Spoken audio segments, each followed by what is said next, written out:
Bismillahirrahmanirrahim. Assalamualaikum warahmatullahi wabarakatuh. Alhamdulillah Rabbil alamin. Wassalatu wassalamu ala rasulillahil karim.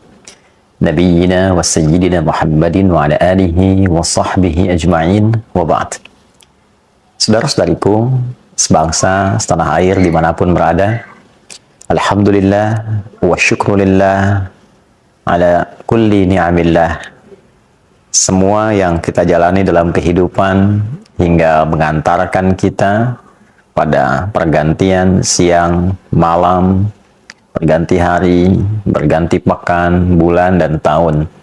Kini semua perjalanan itu mengantarkan kita pada hari yang baru, di bulan yang baru, di tahun yang baru, menurut penanggalan Hijriyah.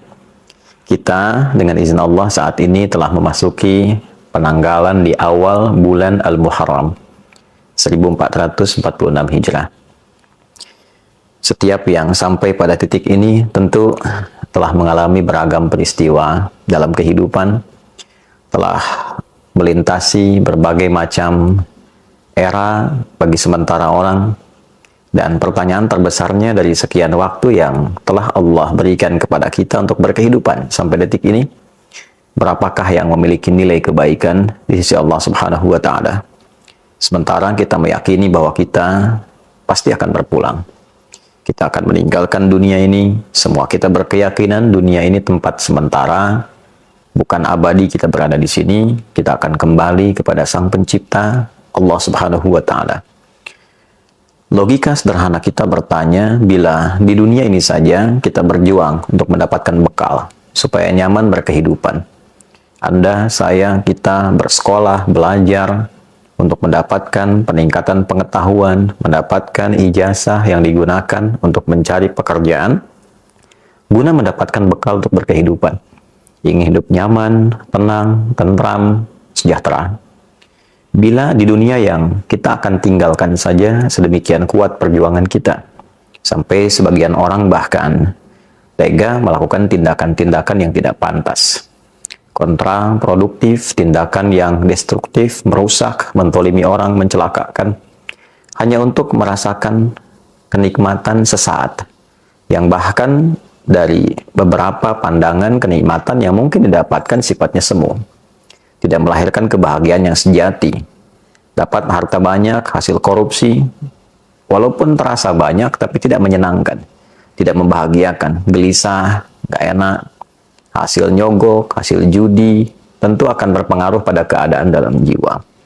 Poinnya adalah, untuk mendapatkan yang sementara saja begitu luar biasa, sungguh-sungguh, serius, dengan segala apa yang tadi diungkapkan, maka bagaimana dengan persiapan kita untuk kembali ke tempat yang abadi, menghadap kepada Pencipta kita, Allah Subhanahu wa Ta'ala, yang akan mengevaluasi seluruh ragam kegiatan kita dalam membawa misi kehidupan di muka bumi ini.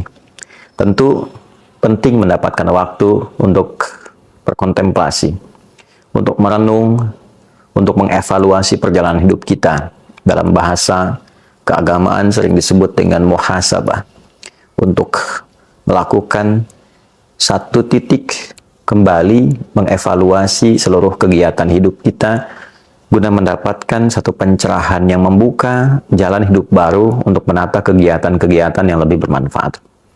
Allah Subhanahu wa Ta'ala menjadikan dari setiap perjalanan kehidupan kita itu beberapa waktu khusus tertentu yang dapat kita gunakan untuk mengevaluasi diri, guna membenahi kembali nilai-nilai kehormatan kita di hadapan Allah yang mungkin telah berkurang atau bahkan sebagian rusak karena perilaku manusia sendiri yang merusak.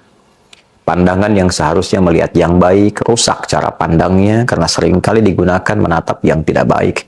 Demikian lisan yang seharusnya berkata yang mulia sehingga terjaga kehormatan, maka runtuh kehormatan itu karena seringkali digunakan pada pembicaraan yang tidak elok. Demikian tangan sampai ke ujung kaki. Maka mesti ada waktu-waktu khusus untuk mengembalikan kehormatan kita di hadapan Allah Subhanahu wa Ta'ala, mengevaluasi kembali. Kata hormat sesungguhnya berasal dari bahasa Arab, yaitu hurmah.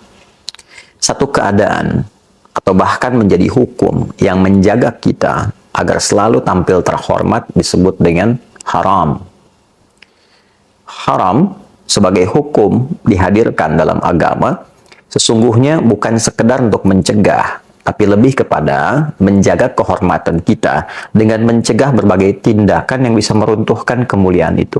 Sehingga manusia terjaga dalam kehormatannya, tampil dalam kebaikannya. Mengapa berdusta itu haram? Karena saat seseorang berdusta, runtuh kehormatannya. Mengapa mencuri, korupsi, menipu itu haram? Karena ketika seseorang melakukan tindakan demikian, maka runtuhlah kehormatannya.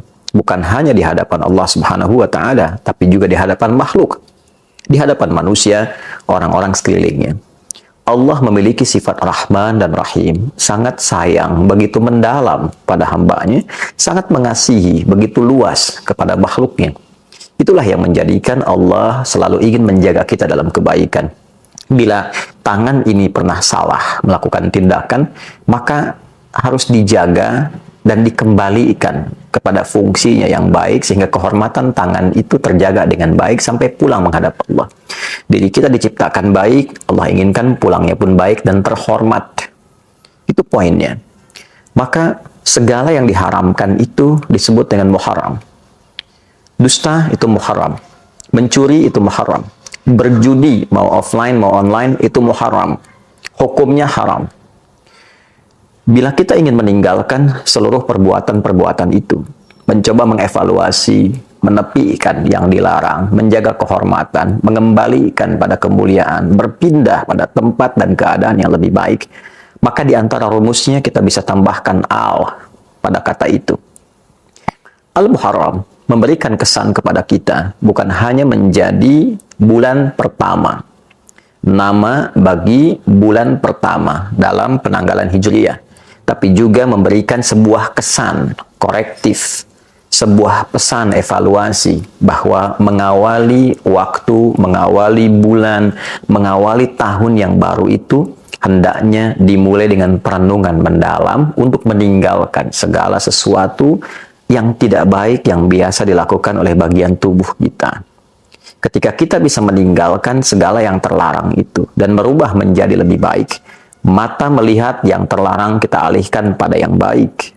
Demikian telinga mendengar yang dilarang kita alihkan pada yang baik. Lisan sampai ujung kaki dimulai dari Al-Muharram, sehingga ia berpindah pada kebiasaan baik, meninggalkan kondisi tidak baik menjadi baik. Itulah hijrah yang sejati. Bukan sekedar berpindah tempat, tapi berpindah keadaan dari yang dilarang oleh Allah, yang tidak disukai, kepada kondisi yang terhormat, yang baik. Itulah hijrah. Bila kita ingin ikut itu dan melekatkan sifat di dalamnya, maka tambahkan ya nisbah. Hijrah, tambahkan ya nisbah sebelum akhirnya, maka dia menjadi hijriyah. Kalender hijriyah dihadirkan kepada kita, diawali dengan Al-Muharram. Bukan hanya menunjukkan sebuah nama dan waktu, tapi ingin memberikan kesan mendalam, renungkan dirimu. Apa belum cukup waktunya engkau untuk kembali mengoreksi diri, menguatkan imanmu, dan mencari bekal untuk menghadap Allah Subhanahu wa Ta'ala? Alam ya'ni lilladzina amanu an tahsha'a qulubuhum li dzikrillah wa ma nazala minal haqq. Demikian Allah bertanya di dalam satu rangkaian surah Al-Quran yang sangat mendalam. Apakah belum tiba masanya bagimu, duhai yang merasa beriman khususnya kepada Allah, untuk kembali menampilkan kekhusyuan dalam jiwamu demi mendekat kepada Allah Subhanahu wa Ta'ala, menjaga kehormatanmu. Ada 4 bulan terhormat, yang 3 terangkai, yaitu Dzulqa'dah bulan ke-11, Dzulhijjah bulan ke-12, dan Al-Muharram bulan yang pertama dalam kalender Islam, serta 1 terpisah yaitu Rajab pada bulan yang ke-7. Sekarang kita berada di awal tahun.